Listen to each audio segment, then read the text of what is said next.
I was 17 when my father stood up at my birthday dinner and told everyone I wasn't his daughter. Not quietly. Not privately. He said it in front of my grandparents, my aunts, my younger brother, and the restaurant staff who'd just brought out the cake. He said my mother had cheated. That I was proof. That he'd known since the day I was born because I didn't look like him. My mother went pale. She didn't cry. She didn't defend herself. She just sat there, frozen, while my grandmother started praying and my brother stared at his plate. No one told him to stop. My father had always treated me differently. When I was little, I thought it was normal. He was warmer with my brother. More patient. He'd ruffle his hair and call him champ. He taught him how to tie his shoes, how to ride a bike, how to throw a baseball. With me, he was distant. Polite but cold. He never hugged me. Never tucked me in. Never came to my school plays or parent-teacher conferences. My mother made excuses. She said he was tired. That he worked hard. That some fathers just weren't affectionate with daughters. I believed her because I wanted to. But when I turned 13, things shifted. I started looking more like my mother. Same eyes, same bone structure, same smile. And that's when the comments started. He'd look at me across the dinner table and say things like, "You sure don't get that from me." Or, "Funny how you don't look like anyone on my side of the family." My mother would go quiet. She'd change the subject or leave the room. I didn't understand what he meant at first. I thought he was just being mean. Then one night, I overheard them arguing in their bedroom. He said, "I've been raising another man's kid for 13 years. She said, "You know that's not true." He said, "Do I?" I stood outside their door, heart pounding, trying to make sense of it. The next morning, neither of them mentioned it. My mother acted like nothing had happened. My father didn't look at me at all. After that, he started saying it more openly. He'd tell relatives I didn't look like him. He'd make jokes about mail carriers and milkmen when I walked into the room. My mother never defended herself. She never demanded he stop. She just absorbed it, silent and small. I asked her once, when I was 15, if it was true.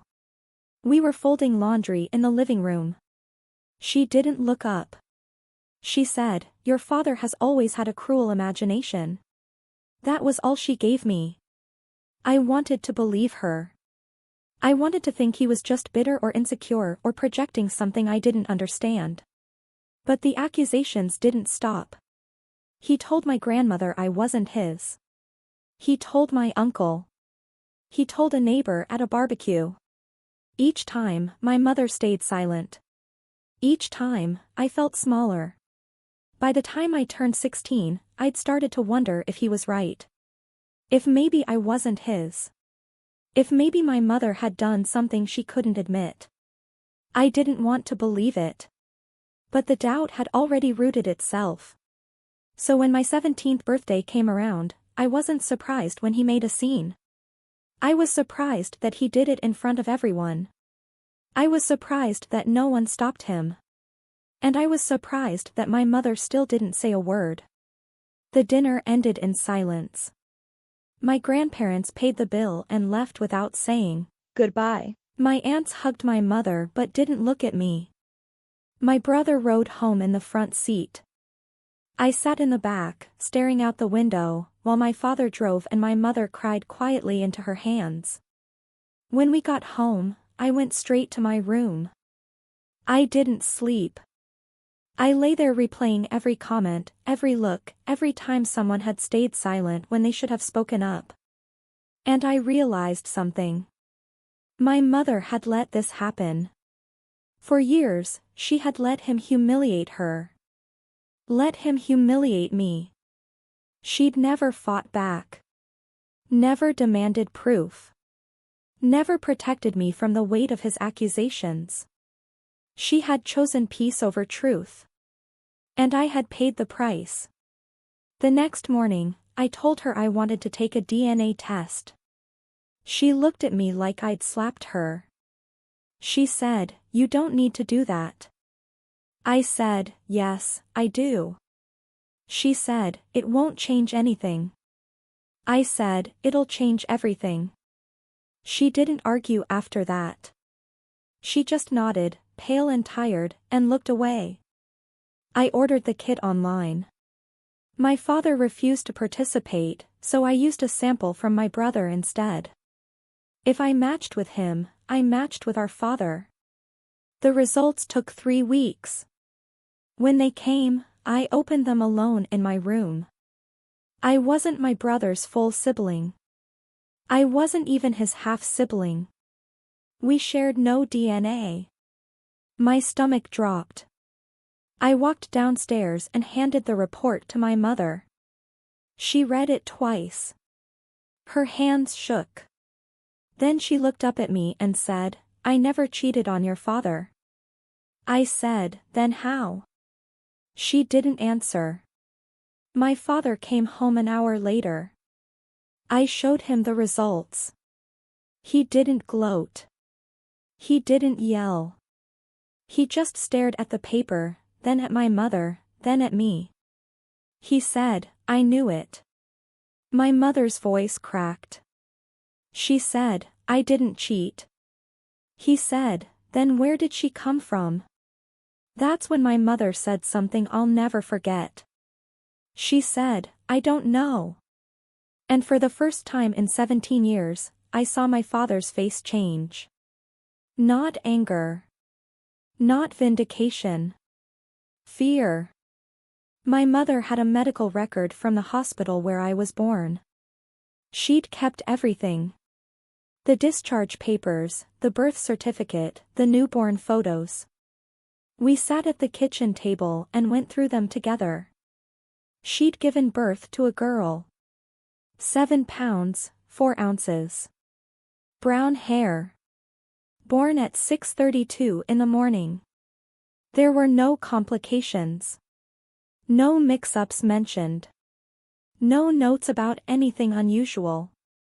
But the DNA didn't lie. I wasn't hers. My father sat across from us, silent now. The anger had drained out of him. He looked hollow. He said, "We need to go back." My mother said, "Back where?" He said, "To the hospital." 3 days later, we drove 4 hours to the small county hospital where I was born. It had been remodeled since then. New paint, new lobby, new staff. But the records department was still there. My mother explained the situation to the woman at the desk. She showed her the DNA results, the birth certificate, my ID. The woman's face went pale. She said, "I need to get someone." 20 minutes later, a nurse came out. She was older, maybe in her 60s. She looked at my mother, then at me. She said, "I remember you." My mother's voice shook. She said, "What happened?" The nurse glanced around, then gestured for us to follow her into a small office. She closed the door. She said, "There was another baby born that morning. Same time.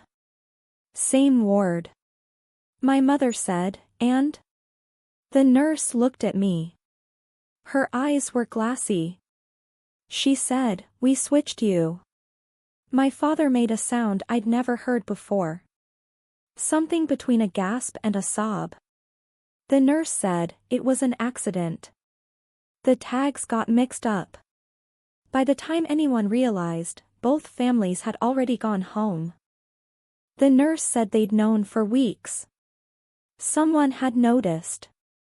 Someone had checked the records. But the hospital administration decided not to say anything. They were afraid of lawsuits. Afraid of press. Afraid of losing their license. So they buried it. And 2 families went home with the wrong children. My mother asked about the other baby. The one she'd actually given birth to. The nurse pulled a file from a locked drawer. She said the other family had moved out of state 6 months after the birth. No forwarding address. No updated contact information. She said, "We tried to find them. We couldn't." My father sat with his head in his hands. His shoulders shook. For 17 years, he'd called my mother a liar. An adulteress. A cheat. And she'd never been any of those things. She'd just been a mother who didn't know. We left the hospital with copies of everything. Medical records, incident reports, contact information for a lawyer. My father didn't speak the entire drive home. When we got back, he went to his office and closed the door. I didn't see him for 2 days.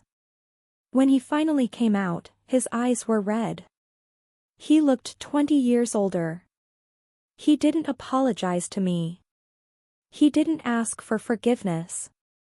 He just stood in the doorway and said, "I'm sorry," to my mother. She didn't respond. A week later, my parents filed for separation. I'm 19 now. I live with my mother. We don't talk about my father much. I haven't met my biological parents. I don't know if I want to.